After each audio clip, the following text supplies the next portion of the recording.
is a group of homeowners in Atlanta right now who are trapped. They are living in a house they can't sell without writing a check at the closing table, and they can't rent it enough to cover what they owe every month. And almost none of them saw it coming. These aren't people who did anything wrong or reckless. A lot of them did everything they were told was a really smart move. They bought a home a few years ago, they locked in a really low rate, and they felt like they timed it perfectly. Then life happened. A job move, a relationship ended, a baby came and the house got too small, or maybe a parent got sick and they needed to be closer to family. And then they went to make their next move and found out that the door was locked behind them. So if you bought a home in the last few years, especially if you bought during the frenzy, and if there's any chance you might need to move in the next year or two, I want you to watch this whole video because the math has turned against a lot of people, and I would much rather you understand it now, sitting on your couch, than finding out the hard way when you're sitting across from a realtor trying to figure out where the money is going to come from. I'm going to walk you through exactly how people got stuck, why selling became a trap, and why renting it out became a trap. And then I'm going to tell you exactly what to do if this is you right now. So stay with me because that's the part that I hope will actually help. Let me take you back to what happened because you have to understand the setup to understand the trap. A few years ago, the market was on fire. Money was cheap. You could get a mortgage rate near 3%, which is something we will probably never see again in our lifetime. And when money is that cheap, everybody can afford the house. So everybody goes shopping at the same time. And what followed was absolute chaos. Homes were getting 10, 15, 20 offers in a weekend. Buyers were waiving inspections. They were paying tens of thousands of dollars, sometimes hundreds of thousands of dollars over the asking price just to win. They were writing letters, begging sellers to pick them. And here's the thing, at the time, it felt brilliant. Prices kept climbing. We saw appreciation going up 20, 30, 40% in some neighborhoods. So even if you overpaid, the market seemed to bail you out within months of purchasing your house. Everybody felt like a genius. Then the music stopped. Rates climbed into the high sixes where they still are today. The frenzy ended almost overnight, and homes that used to sell in a weekend started sitting for 2 months or longer. The number of homes for sale in Atlanta climbed to the highest level that we have seen in years, and a huge share of the homes on the market right now have had to cut their price, with sellers selling for less than what they're asking for. The market didn't crash. Let me be very clear about that, because I'm not here to scare you.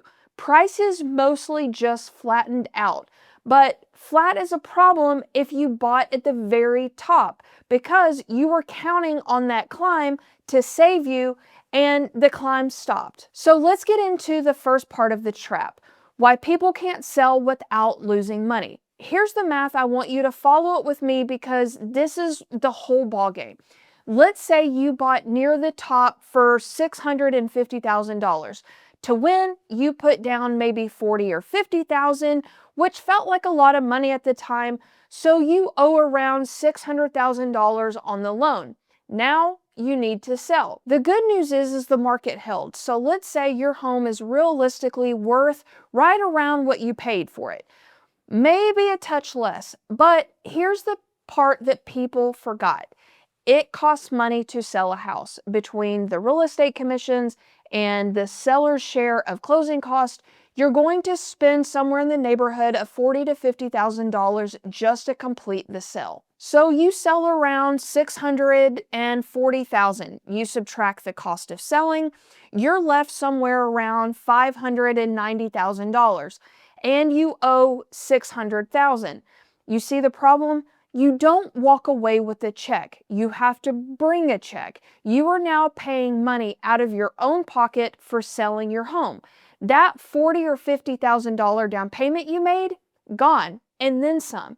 And that's not a worst case scenario. This is the everyday reality for people who bought at the peak with a smaller down payment.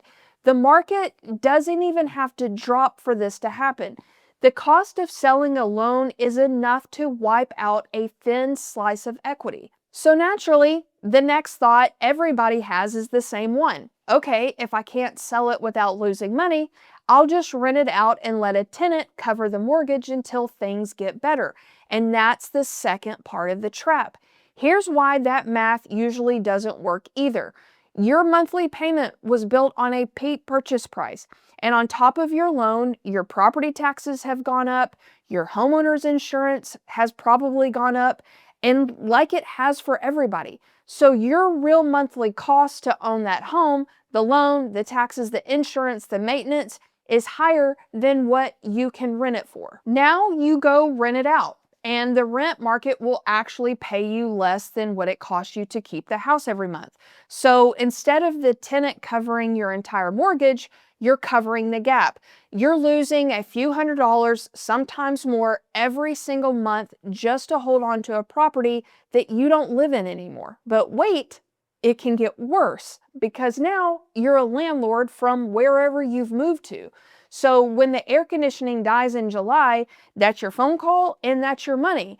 When the tenant moves out and you've got a vacant house and a full mortgage and no rent coming in at all, or when something breaks and you're the one fixing it, so that thing that was supposed to rescue you, renting it out, turns into a second monthly bill and sometimes a second job. For a lot of people, that's not a lifeline, it's just a slower way to bleed. Now, I want to name something because I think it matters. This is not happening to everybody. The people who bought with real equity or who bought before the frenzy or someone who put a lot of money down, they're mostly fine. They have the room, they can sell, they can cover their cost and walk away with money.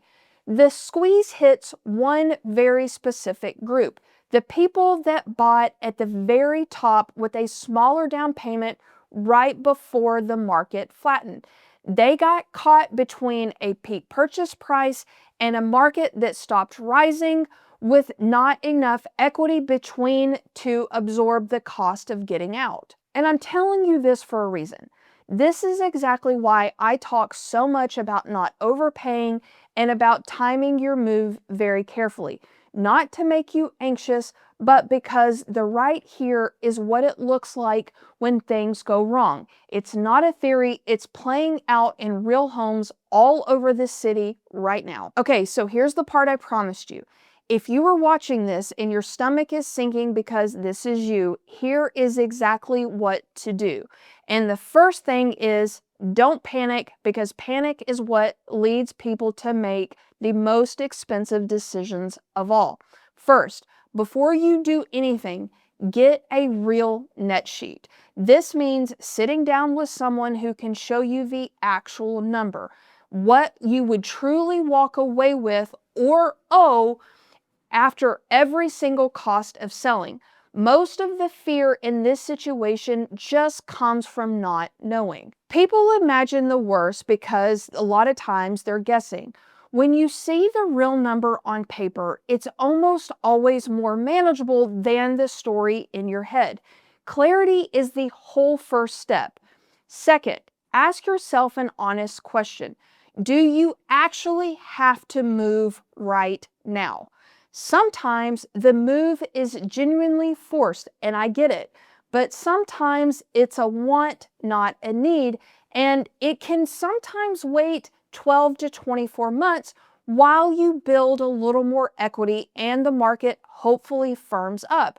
Buying yourself time is often the cheapest option on the table, and almost nobody considers it because they're already emotionally halfway out the door. Third, if you're thinking about renting it out, run the math all the way down.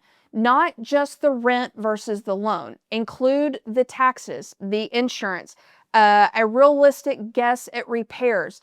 Account for a vacancy for maybe a month or two while you try to find a tenant, or maybe in between tenants. And consider management if you won't be nearby. Then compare it to what it would cost you just to sell now and be done. Sometimes carrying a small monthly loss for a year or two genuinely beats taking a big loss today. And sometimes it doesn't. The point is, you run both side by side with real numbers instead of guessing. And I really recommend talking to a tax professional because how this plays out on your taxes can also change your answer. Fourth, if you decide selling is the right move, price it correctly from the very first day. I know it's tempting, I hear it all the time, to list high to try to cover your losses. But in this market, overpriced homes are sitting, and every month it sits is another month of mortgage, taxes, insurance coming out of your pocket. A sharp, honest price gets you out faster, and very often it nets you more than slowly chasing the market down with price cut after price cut. And fifth, if you are in a financial hardship, talk to your lender early and get real advice before you assume the worst. There are more paths here than most people realize. And yes, in the hardest cases, there are options like a short sale, but those come with real consequences. So that's a conversation to have with professionals, not a decision that I want you to make alone at midnight on your phone. Here's what I really want you to take away from all of this. Being stuck like this is not a character flaw. You didn't fail. You got caught between a peak price and a market that flattened. And that is a math problem. And math problems have solutions. They almost always look better once somebody helps you actually run the numbers instead of carrying them around in your head. So if this is you, or you're worried it might be, the worst thing you can do is guess in silence. Text or call me. The number is on the screen. That is my cell phone.